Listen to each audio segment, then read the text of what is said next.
오늘 함께 성육신의 교육과 선교라는 제목으로 하나님의 말씀을 나누겠습니다. 성육신의 교육과 선교라는 제목입니다. 목회 데이터 연구소가 온라인 구독자인 736명을 대상으로 한 가지 조사를 했습니다. 2024년 한국교회 키워드를 하나만 선택해보라 라고 한 거예요. 1위가 무엇이었을까요? 1위는 다음 세대였습니다. 25%로 가장 주요한 키워드로 꼽혔어요. 그리고 다음으로 영성회복 20%, 공동체성 14%, 3040 11%, 예배 9%, 소그룹 9% 이렇게 순이었어요. 사실 작년 1월에는 코로나 이 팬데믹이 있어서 비대면으로 예배를 드렸죠. 그러니까 공동체성, 오프라인 회복 이게 42%로 압도적이었다고 해요. 그런데 이번 조사 결과에서는 공동체성이 3위로 가고 다음 세대가 2024년 주요 한국교회의 1위, 키워드 1위가 된 거예요. 왜일까요? 왜? 그만큼 모두가 다음 세대 위기를 실감하고 있기 때문이겠죠. 저출산을 넘어서 초저출산으로 인한 인구 절벽 현상, 그에 따른 교회학교 학생들과 또 교회학교의 감소가 일어나고 있는 그런 지금의 상황입니다. 또 이 연구소의 연구 결과에 따르면은 영유아 또 초중고 이 학생 인구 자체도 향후 10년간 이제 30%가 감소할 것이다 이렇게 예상하고 있어요. 그렇다면은 이런 상황 속에서 우리는 어떤 교육을 해야 되고 또 어떻게 전도와 선교의 사역을 이어가야 할까요? 그 해답을 주시기 위해서 크신 지혜로 모든 일을 행하신 우리 하나님의 말씀을 함께 나누도록 하겠습니다. 먼저 하나님이 행하신 첫 번째 일입니다. 하나님은 쉐키나의 영광을 나타내 보여주셨습니다. 우리가 함께 나눌 첫 번째 주제입니다. 하나님은 쉐키나의 영광을 나타내 보여주셨습니다. 쉐키나가 뭘까요? 하나님의 영광입니다. 원래의 뜻은 거주하다예요. 그래서 구체적으로 말하면은 하나님이 자기 백성과 함께 거하신다. 다시 하나님이 자기 백성과 함께 거하신다예요. 그렇다면 하나님께서 언제 어떻게 하나님의 백성들과 함께 하신다는 것을 보여주셨을까요? 아마 가장 먼저 떠오르는 것은 출애굽기에 나타난 장면일 거예요. 하나님께서 광야에 있는 이스라엘 백성들에게 모세를 통해 성막을 만들라고 명령하셨죠. 그래서 이스라엘 백성들은 그 하나님의 명령에 따라서 성막에 있어야 할 기구들 그리고 성막을 지었습니다. 마침내 성막이 완공되었을 때 그들이 본 장면이 이거예요. 출애굽기 40장 34절과 35절 말씀입니다. 구름이 회막에 덮이고 여호와의 영광이 성막에 충만하매 모세가 회막에 들어갈 수 없었으니 이는 구름이 회막 위에 덮이고 여호와의 영광이 성막에 충만함이었으며 성막을 구름으로 다 덮으시며 그 가운데 임하신 쉐키나의 영광, 여호와 하나님의 영광을 본 것입니다. 이렇게 하나님께서 이 쉐키나의 영광, 이스라엘 백성들과 함께 하신다는 사실을 눈으로 볼 수 있도록, 이 육신의 눈으로 볼 수 있도록 해주신 이유가 있어요. 의미가 있는 거죠. 그 중에 5가지를 살펴보면 첫 번째는 하나님이 그들의 하나님 되심을 알게 하신다 입니다. 하나님이 그들의 하나님 되심을 알게 하신다. 출애굽기 29장 45절 46절 말씀입니다. 내가 이스라엘 자손 중에 거하여 그들의 하나님이 되리니 그들은 내가 그들의 하나님 여호와로서 그들 중에 거하려고 그들의 애굽 땅에서 인도하여 낸 줄을 알리라. 나는 그들의 하나님 여호와니라. 아멘. 하나님께서 내 인생이랑 동떨어져서 나와는 상관없는 분, 함께 하시지 않는 분, 이게 아니라 그들의 삶에 관여하시고 역사하시고 주관하시는 그들의 하나님, 우리의 하나님, 나의 하나님이라는 사실을 알게 하시려고 그들이 직접 눈으로 보도록 하신 것입니다. 두 번째는 거룩하게 하신다입니다. 출애굽기 29장 43절, 44절에서 말씀합니다. 내가 거기서 이스라엘 자손을 만나리니 내 영광으로 말미암아 회막이 거룩하게 될지라. 내가 그 회막과 제단을 거룩하게 하며 아론과 그의 아들들도 거룩하게 하여 내게 제사장 직분을 행하게 하며. 아멘. 아무리 사람이 그 성막을, 회막을 깨끗하게 닦고 쓸고 제단을 돌보고 할지라도 사람으로 인해서는 그것이 거룩하게 될 수가 없습니다. 구약시대 때 하나님 앞에 서서 제사를 드리던 제사장들도 마찬가지죠. 그들은요, 하나님과 백성들 사이에 서서 이 중보자로서의 사명을 감당했지만 그들 또한 사람이죠. 스스로는 죄로부터 자유로울 수 없는 그런 존재입니다. 거룩해질 수가 없어요. 그래서 그들도 늘 하나님 앞에 나아갈 때 손을 씻고 몸을 정결하게 이렇게 단장했습니다. 그렇게 씻고 준비하고 자신을 돌아봐도 긴장이 되죠. 왜냐하면 거룩하신 하나님의 영광 앞에서 내가 죄로 인해 죽임당하지 않을까? 내가 생각하지 못한 그런 부지 중에 지은 죄가 있지 않을까? 그게 긴장이 되는 것입니다. 특별히 지성소에까지 나아가야 하는 대제사장은 더욱 그러했습니다. 그 연약하고 불완전한 존재를, 그러나 너무나도 사랑하시는 이들을 거룩하게 하시기 위해서 하나님은 성막 가운데 임하여 주셨습니다. 세 번째는 동행하신다입니다. 동행하신다. 출애굽기 33장 14절 말씀을 우리말 성경으로 읽어드리겠습니다. 여호와께서 대답하셨습니다. 내가 친히 너와 함께 하겠다. 내가 너를 무사하게 할 것이다. 아멘. 모세와 이스라엘 백성들이 있는 곳은 광야죠. 광야예요. 이들은 약속의 땅에 도착하기까지 온갖 위험이 도사리고 있는 이 광야의 길을 계속 걸어가야 되고 또 때로는 머물러야 합니다. 그런데 그 길에 하나님께서 함께 하시겠다. 내가 너희와 함께 하겠다 라고 하시는 거예요. 네 번째는 인도하신다입니다. 인도하신다. 하나님은요, 이스라엘 백성들과 함께 하실 뿐만 아니라 먼저 앞장서 가주셨어요. 낮에는 구름 기둥으로, 밤에는 불 기둥으로 인도해 주셨죠. 그 인도하심을 따라서요, 구름이 성막 위에 머물면 이 이스라엘 백성들이 이동하지 않았고, 또 구름이 위로 떠오르면은 백성들도 그 즉시 이제 짐을 꾸려서 구름의 움직임에 따라서 앞으로 나아갔습니다. 이러한 하나님의 인도하심이 있었기 때문에 그들은 그 광야의 현장에서도 전혀 길을 잃지도 않았고 헤매지도 않았어요. 마지막 다섯 번째는 보호하신다입니다. 보호하신다. 구름기둥 또 불기둥으로 인도하신 하나님은 또한 그들을 광야의 굉장히 큰 그 일교차 속에서도 보호해 주셨습니다. 뜨거운 더위와 추위를 피할 수 있도록 낮에는 구름기둥으로 그늘을 주시고 또 밤에는 불기둥으로 굉장히 따뜻하게 해주셨죠. 그뿐만 아니라 그 40여 년의 이 기간 동안 그들의 옷과 신발이 헤어지지 않도록 해주셨습니다. 긴 그런 광야 생활이다 보니까 그동안에 광야에서 죽은 이스라엘 백성들도 있었겠죠.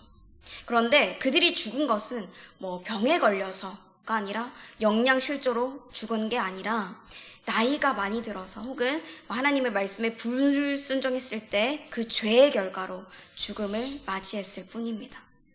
그들의 생명과 건강 그리고 모든 생활은요, 하나님께서 보호해 주셨기 때문에 전혀 위협받지 않은 거예요. 이렇게 하나님은요, 출애굽해서 광야의 성막을 지은 이스라엘 백성들에게 쉐키나의 영광을 보여주셨습니다. 그리고 이후에 시간이 흘러서 솔로몬이 하나님을 위해 지은 성전을 이렇게 봉헌해서 드렸을 때도 구름 속에서 임재해 주셨습니다. 하나님이 그들의 하나님이 되시고 거룩하게 하시고 동행하시고 인도하시며 또한 보호하신다는 것을 알게 하시기 위해서죠. 그런데 정말 감사하고 놀라운 것은 모세와 이스라엘 백성들에게 그리고 솔로몬에게 자신을 보여주신 이 하나님께서 그 은혜와 자비를 지금의 우리에게도 드러내 보여주신다는 것입니다. 그 일을 예수 그리스도를 통해서 이루셨습니다.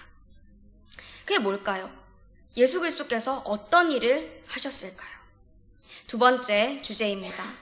예수 그리스도께서 성육신 하셨습니다. 예수 그리스도께서 성육신 해 주셨어요. 요한복음 1장 14절 말씀입니다. 말씀이 육신이 되어 우리 가운데 거하심에 우리가 그의 영광을 보니 아버지의 독생자의 영광이요 은혜와 진리가 충만하더라. 아멘. 세례 요한은요, 말씀이신 이 로고스이신 예수님께서 육신이 되셨다라고 해요. 여기서 육신을 헬라어 원어로 보면 사륵스로 혈과 육을 지닌 몸을 말합니다. 그러니까 예수님께서 혈과 육을 지니신 우리와 같은 온전한 사람의 몸을 입고 오셨다. 그런 사람이 되셨다라는 것을 나타내는 거예요. 또 거하심에를 원어의 뜻으로 보면은 그가 천막을 치셨다, 거처를 정하셨다가 됩니다. 이 말은요, 하나님께서 구약시대의 성막과 백성 가운데 구름으로 덮으시고 쉐키나의 영광으로 함께 해주신 것처럼 예수님께서 이 세상에 거처를 정하여 오셔서 하나님의 독생자의 영광으로 백성들 가운데, 우리 가운데 임재하셨다는 것입니다. 하나님의 영광이, 은혜와 진리가 그대로 우리 가운데 충만하게 되었다는 거죠. 그게 눈으로 보이는 거예요, 이제는. 그래서 세례 요한은 예수님을 본 후에 아버지의 독생자의 영광을 보았다고 증언을 했습니다. 어떤 환상이나 내 막연한 느낌이다, 이게 아니라 실제로 그 영광을 자신의 눈으로 봤다는 것입니다. 이 말씀대로 예수님은요, 사람의 눈으로 확인할 수 있는 그런 육신을 입고 이 땅에 오셨습니다. 하나님은 그 보이는 예수님을 통해서 은혜와 진리를 충만하게 해주셨다라고 했는데, 여기서 은혜인 헤세드, 원어로 헤세드입니다. 하나님께서 이스라엘 백성들에게 조건 없이 쏟아 부어주신 자비와 친절하심을 말해요. 또 진리인 에메트는 하나님께서 이스라엘과 맺은 언약에 대한 성실하심을 말합니다. 끊임없는 그분의 사랑과 자비를 드러내 보이시는 거죠. 그럼 구체적으로 그 은혜와 진리가 어떻게 드러났나요? 어떻게? 빌립보서 2장 6절에서 8절 말씀입니다. 그는 근본 하나님의 본체시나 하나님과 동등됨을 취할 것으로 여기지 아니하시고 오히려 자기를 비워 종의 형체를 가지사 사람들과 같이 되셨고 사람의 모양으로 나타나사 자기를 낮추시고 죽기까지 복종하셨으니 곧 십자가에 죽으심이라. 아멘. 성육신 하시기 전 이 예수 그리스도의 그 권능과 위엄과 영광은요, 성부 하나님과 같은 것이었습니다. 그런데 예수님은 그런 자신의 지위를 막 주장하시는 게 아니라 영광스러운 상태를 유지하시려고 하지 않으셨어요. 오히려 자기를 비우셨어요. 이것을 그리스도의 자기 비하라고 합니다. 하나님의 본체인 사랑과 거룩과 진리, 이 모든 것을 그대로 다 가지고 계시면서도 우리와 같은 사람의 완전한 형상을 덧입으셨어요. 자신의 영광을 억제하시고 연약해지시고 종의 형체를 취할 정도까지 완전히 낮아지셨습니다. 그래서 예수님은요, 우리 연약함을 참 잘 아시죠. 그리고 공감해 주실 수 있는 분이세요. 우리처럼 사람의 몸, 여자의 후손으로 태어나셔서 목수의 일을 하셨습니다. 목마르시고 배고프셨고 피곤하시고 주무시기도 했어요. 지금 굉장히 졸리시죠? 네, 예수님도 굉장히 졸리시고 힘드셨어요. 네, 한번 웃으시고, 네, 사탄에게 시험을 받으시기도 했습니다. 또 감정이 있으셔서요, 노하시기도 했고 눈물을 흘리시기도 했어요. 사람들을 불쌍히 여기시고 사랑해 주셨습니다. 그리고 인간과 같이 죽어서 무덤에 장사되셨어요.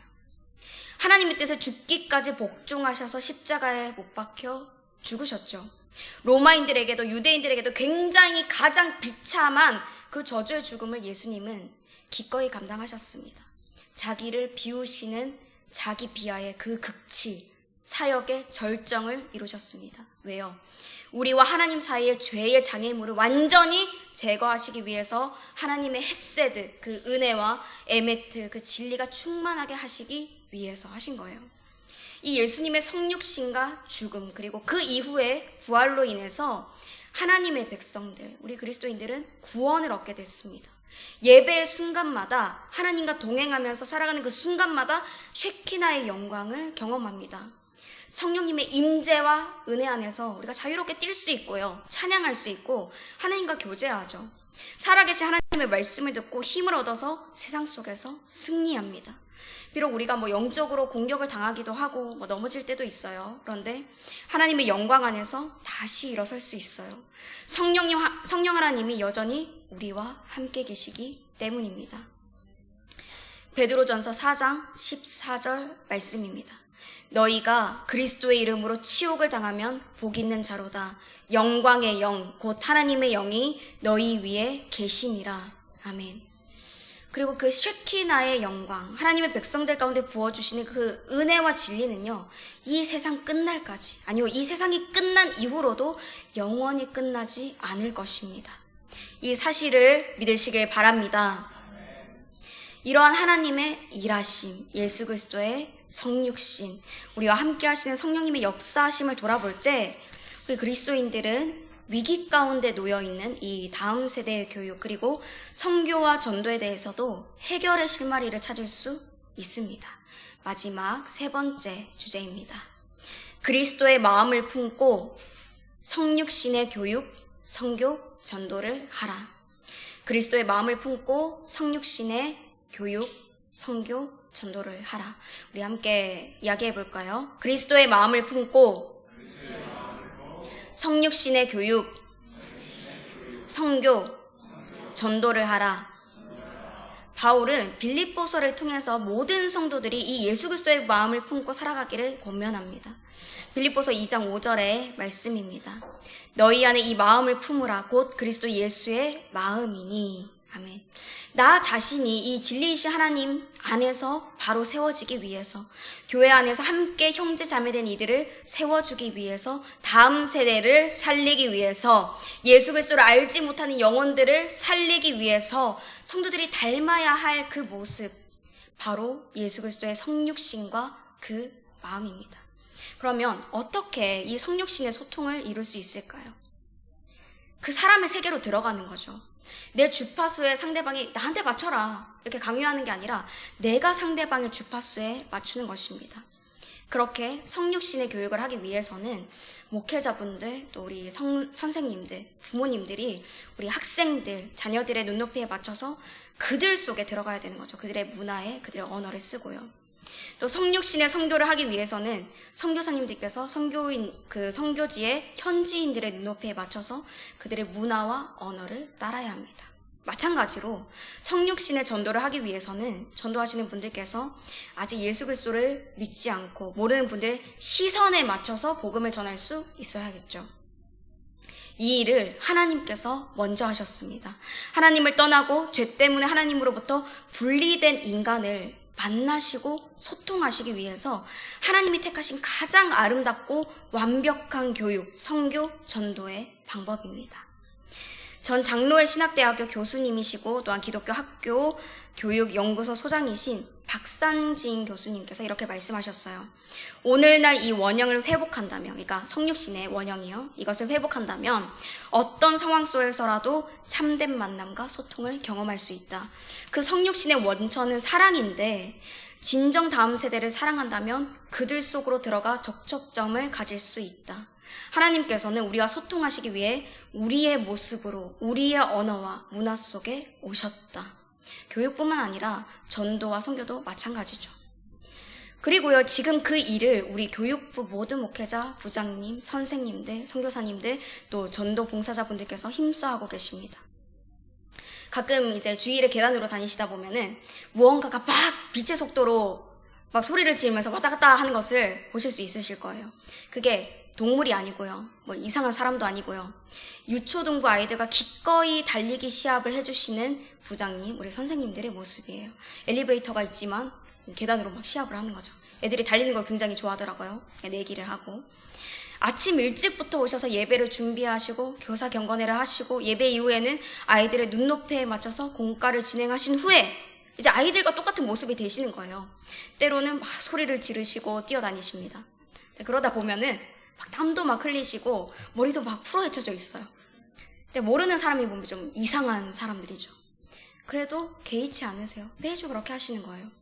또 우리 중고등부 부장님, 우리 선생님들, 말이 안 통할 것 같은, 이제 때로는 무슨 생각을 하고 있는지 모르는 것 같은 그런 사랑스러운 아이들의, 학생들의 심리를 파악하기 위해서 돌아오지 않는 질문을 막 계속 던지십니다.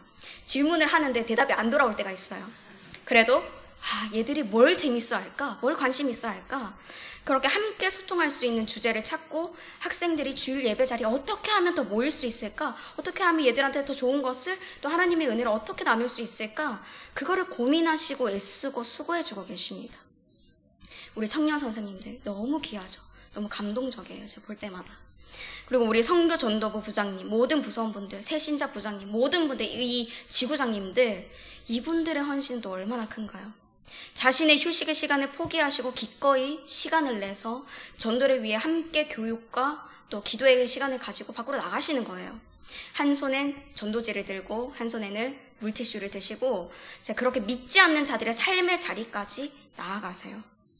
그래서 지금 새가족분이 굉장히 많이 오시고 계십니다. 우리 주사랑교회에 오시고요. 정착하시는 일들이 일어나고 있습니다. 굉장히 감사하죠.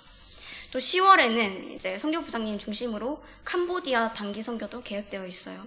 개인의 돈과 시간을 써서 하나님이 일하고 계신 그 선교지에 직접 가보고자 하는 그런 열정이 있는 거죠. 그곳에서 도움이 필요한 곳에 힘을 쏟으실 것입니다. 이 또한 감사입니다. 우리 세계 각지에서 수고하고 계시는 모든 선교사님들의 헌신을 발로 닿을 수가 없죠. 네. 이 모든 일들을 감당하시는 분들이 무엇을 위해 이렇게 하실까요? 나의 영광을 위해서? 내가 잘 되려고? 아니죠. 오직 하나님의 영광을 위해서 하고 계십니다. 하나님이 맡겨주신 사명을 감당하기 위해서 하고 계세요. 이렇게 교육, 선교위원회에서 섬기고 계시는 참 많은 분들이 계시는데 우리가 함께 박수해 주셨으면 좋겠습니다. 네, 한번 박수 치겠습니다. 그리고 참 무엇보다도 이분들을 세워주셨고 또 세워주고 계시고 주권적으로 역사하시는 우리 하나님께 영광의 박수를 올려드리겠습니다. 주님 영광 받아주시옵소서. 네, 하나님께서 반드시 이 수고와 섬김을 기억하여 주실 것입니다. 가정과 일터와 삶 가운데 복의 복을 더하여 주실 것입니다. 또한 이 기쁨을 가지고 성육신의 사역을 함께 감당하는 우리에게 하나님의 은혜와 진리가 넘치게 될 줄 믿고 소망합니다.